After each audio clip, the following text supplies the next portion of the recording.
if you go out in the street of Lagos or Abuja naked, the way you are going to be perceived, there's going to be some obnoxiousness to you as a person. People will start thinking, is something okay upstairs? Is it normal and all that? But in some society, if you travel, live abroad like I do in some places, it could just be like, okay, it's okay. That's how they do it here. But see, you can't just arrest people because they are naked. They could go on naked protest. You can't arrest them, except there is a law that says this area you can't be naked. Like you can't be naked as an adult in elementary school premises or in a classroom of kids. So you see, those are ethical issues that could turn into law. Now, we come now to the issues of AI. AI is going through evolution. There's a lot of things going on with AI right now.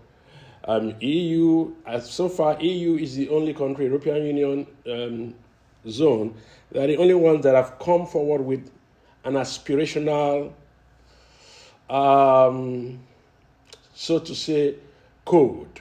It's not been made official, enforceable law yet, but there's some aspirational purpose that this is how we want AI to be regulated. America has not gone there yet. There's still a lot of discussions. The Copyright Office has come up with a lot of papers. Now, the Congress, the Senate especially, there's a lot of hearings is going on. And the whole world is approaching AI as something that it's, which people are scared, people are worried, and especially the commercial people, the corporate people are excited because there is, from my opinion, there are ideological and economic interest in AI, which is fine because we live in a kind of capitalist society. So, but as lawyers, because since we have not gotten there yet, there's no consensus yet on how to regulate, what are the laws, what are the parameters, how do we use AI? Now, AI becomes more, say, wicked, in quotes, because the technology is developing in a very fast rate. Now, the LLMs, the large language models, are coming up. Scientists they are good. So now, when AI started about maybe 10 years ago or so, it was a trial thing. Now we have generative AIs that can replicate images, sounds, literary works, and all that are as close to reality. So we live in reality because of AI. Now, and this implicates a lot of legal issues. That's what I said, intellectual property law. It comes within the territories of control. Now, when you are training this data, when the LLMs are training, because if you know the technology about AI, especially generative AI, or assistive AI, or predictive AI, any forms of AI you look at, it's trained on an existing data. It's trained on existing reality. Meaning, for example, the ChatGPT that you are using, or the diffusion, or any form of the DeepSeek, any form of AI you are using, has to be trained on an existing thing to be able to reason like that.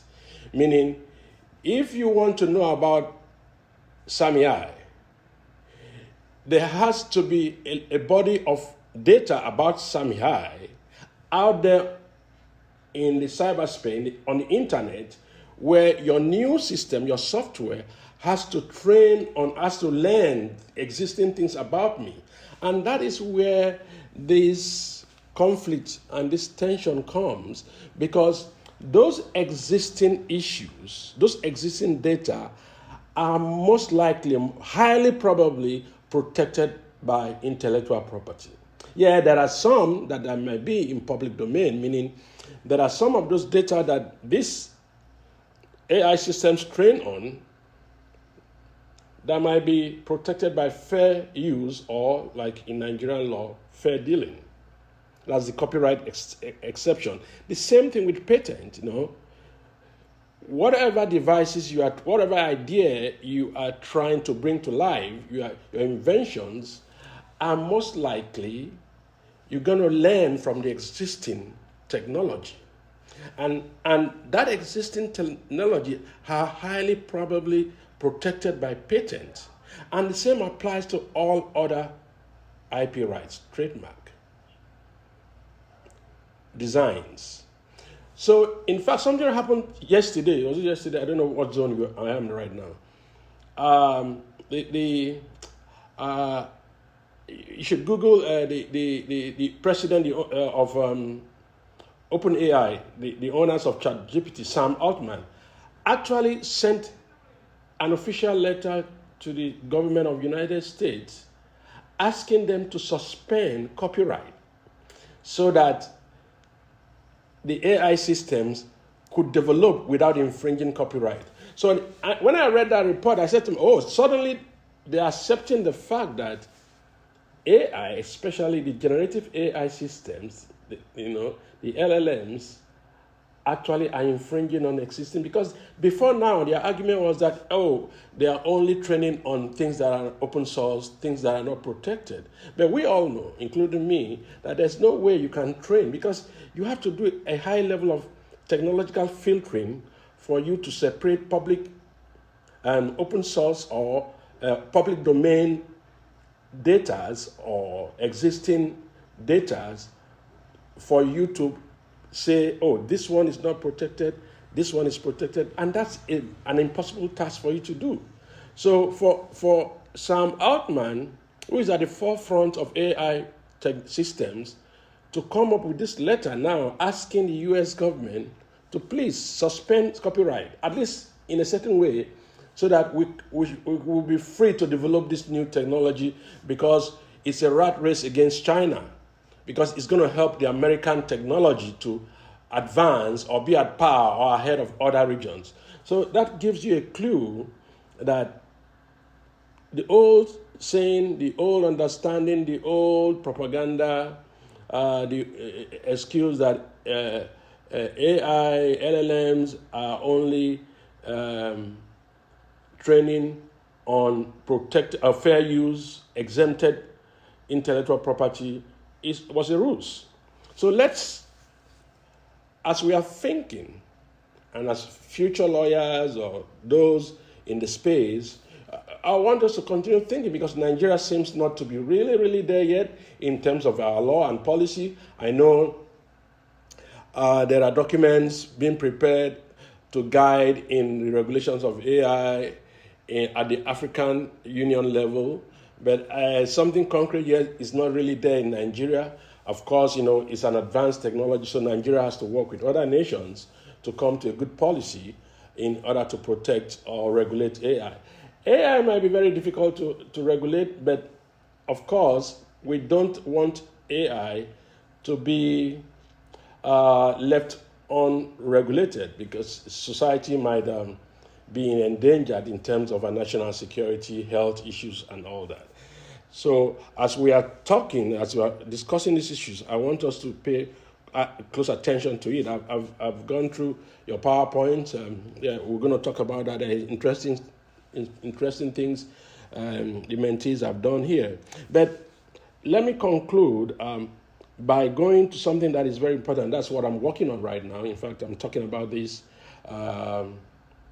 in D.C. in 2 weeks, in Washington, D.C. I'm going to be talking about this seriously. I want to talk about the ethics, the legal ethics, what most of the law students think is, when I was in law school, it was called rules of professional responsibility. I don't know what the course is called now, where we are taught about how lawyers, our demands, our responsibilities as lawyers in society, which is part of the laws of almost all the countries now, because law is one of the professions that is highly regulated by law. So rules of professional ethics. Now, the issue of originality, authenticity, and legal ethics. That's what I'm going to talk about. Because it in my opinion, it intersects with our code of professional conduct, the code for candor, honesty, and competence. So because AI seems to conflict or seems to have tensions with whether what our output, the work we're going to do, is ours. You see how copyright comes in there, originality. Now, when you use AI, when you type that prompt into ChatGPT or Diffusion, or when you type and say, what is the reason for earthquake? You see, you get a lot of response, and what happens is, as an academic of some years now, decades now, I have seen it with my students, with my script, that a lot of especially law students, they are falling into the trap that might even cost them their certificate, that might cost them your license. Because in law, as a lawyer, you have an added responsibility, which is regulated by law. The laws that when they give you that license, they call you to buy in New York, in Lagos, in Abuja, anywhere, in India, there are certain ethical rules and conduct you are supposed to abide with. Example, it is your responsibility. Your product, your work product is your responsibility. When you file a document in court, it is not the client. Yes, the client will tell you a story, but the rule in law, if I put it in, a popular slogan, you put it out, you own it. So if a client comes to you and tells you that Mr. Sam stole that goat, as a lawyer, you don't just take it and put it down and file. You have to investigate. And that is in the non-digital aspect. So we also going to take it now to the digital aspect. Because when you type that prompt, when you put that prompt in and ask ChatGPT to give you a response on a legal issue, and most of these LLMs they are not as humans. They only tell you what they know. And there's a case in New York we read, I think it's even, I'm told is a subject of disciplinary proceedings now, where a lawyer used ChatGPT, and the cases ChatGPT cited were all off the base. And that's serious misconduct and filed in court.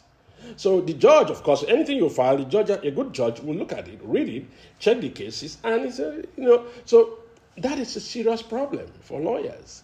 So as you are also using this technology, you should have it at the back of your mind that there are legal ethics which has consequences for lawyers. Because if you don't know how to use this system, which is, yes, it's good. I use it for research, but I never allow ChatGPT or any LLMs to type my articles, to write my articles. Never. In fact, because I have the systems, when I finish writing my articles, like those I'm writing now, I put it through one of these software I have, plagiarism.org. I put it there and say check. And most of the time it's zero, and this is what happens now in the academia. Before your articles, they'll do what they call AI checks. Because nobody wants to, apart from the issues of plagiarism, copyright infringement, there are other issues involved which people can be sued. You can be sued seriously for infringing on people's IP rights. So that is one area. There are not so far, because I'm doing a lot of research on this area, so far, even in the United States, there are no positive response yet on how the legal profession, how lawyers, to what extent AI is accepted in lawyers' work. None. But the default situation now is that don't use it. That's the default. I think that is, I think we can't go on with that for too long because AI is a reality, but rather we should be looking for how we can use it without going into our integrity, without affecting the originality, our candor, our honesty, and most of all, our competence. Because if a machine does your work, then why are you a lawyer? Law is strictly a human critical thinking business. And machine cannot think. The sentient machine doesn't have the feelings, the way we reason, how we structure our papers, either IRAC or crack. The issues, the regulations, law, the analysis, the conclusion. And machines cannot really do a very good job. There has to be some human element. Am I saying we should discard AI? No, never. We can't discard AI because it helps in research. It helps in a lot of things in humanity. But again, this is where I want us to start thinking about, because we will be in the forefront of, just like my generation helped in molding the copyright laws and especially IP laws. I was fortunate to be part of the team, the current law, copyright law in Nigeria right now. Then you are going to be in the forefront of also helping in molding the policy and the law for AI, which we cannot avoid because it's where the future is. So lastly, it's all about transparency. If you are transparent in your work, in your situations, then the ethical rules and the legal rules would have been complied with. Thank you. I'll wait for questions, and I'm excited to listen to the good work that you are doing here. Thank you.